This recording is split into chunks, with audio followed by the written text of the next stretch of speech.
Hello everyone, welcome back to my channel. কেমন আছো তোমরা সবাই? আশা করি ভালো আছো, আমিও ভালো আছি। আজ আমি তোমাদের সাথে শেয়ার করব ত্রিপুরার খুবই জনপ্রিয় একটি খাবার, বাঁশকুড়ুলের গুঁড়ো, যেটা সব সময় হয়ে থাকে না, একটা সিজনেই পাওয়া যায় বাঁশকুড়ুলটা। এই যে দেখো, আমি এখানে বাঁশকুড়ুলটা নিয়েছি। বাঁশকুড়ুল তোমরা অন্য অন্য রেসিপিও খেতে পারো, তবে এই রেসিপিটা ত্রিপুরার সবথেকে বেশি জনপ্রিয়। তাই আজ আমি বানাবো বাঁশকুড়ুলের গুঁড়ো।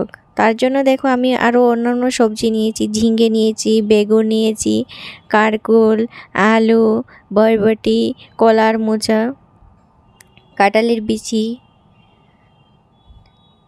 আর লাগবে রসুন, পেঁয়াজ।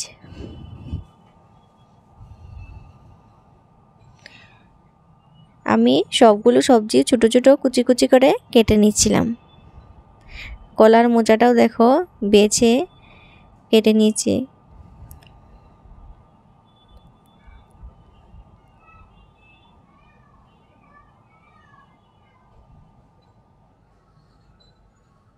খুবই সহজ একটি রেসিপি, তবে খুবই খেতে সুস্বাদু।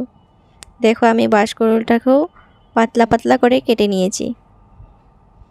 আর নিয়েছি এখানে কাপরাঙ্গা মরিচ, এমনি লঙ্কাও নিয়েছি, আর কাপরাঙ্গা মরিচও নিয়েছি। আর যেটা লাগবে সেটা হলো শুটকি।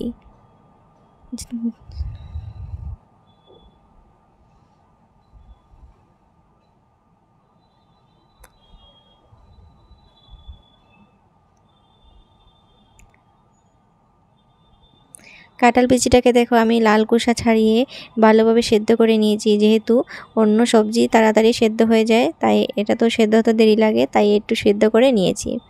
এবার আমি চুলায় কড়াই বসিয়ে দিয়েছি। দিয়ে দিচ্ছি সর্ষে তেল। অনেকে তেল ছাড়াও করে, তবে আমি তেল দিয়েই করছি আজ। এবার সব সবজি ভালোভাবে ধুয়ে নেব।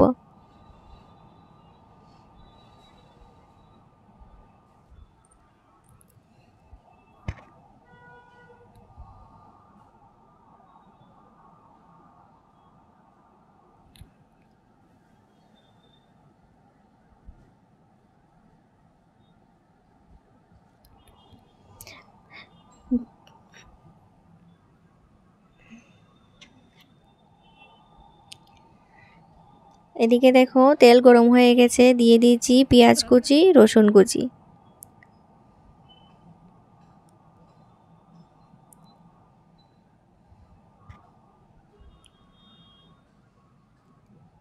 দিচ্ছি কাঁচা লঙ্কা, দিয়ে এটাকে ভালোভাবে ভেজে নেব।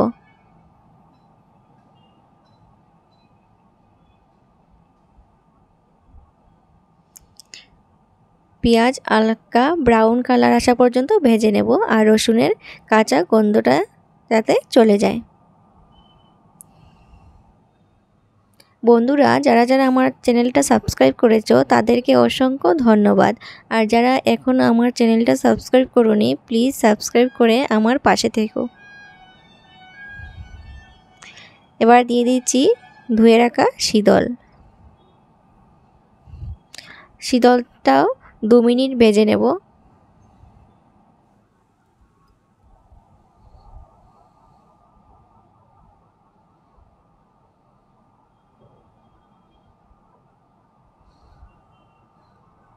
ভালোভাবে ভাজা হয়ে গেছে, এবার আমি সব সবজি দিয়ে দিচ্ছি।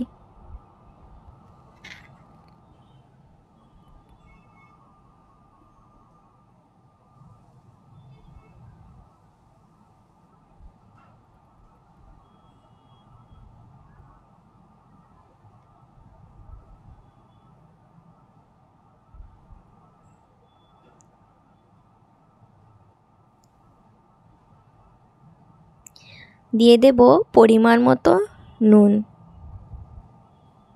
দিয়ে ঢাকা দিয়ে দেব 3-4 মিনিটের জন্য। 3-4 মিনিট পর দেখো, সবজিটা অনেকটাই মজে কমে গেছে। দিয়ে দিচ্ছি হলুদ গুঁড়ো, 1 চা চামচ হলুদ গুঁড়ো, 2 চা চামচ লঙ্কা গুঁড়ো।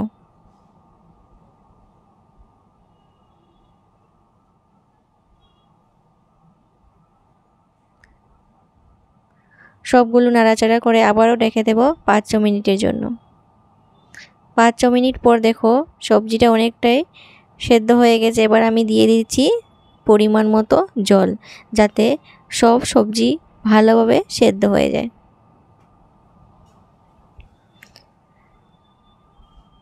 জল দিয়ে আবারও এটা ঢেকে দেব।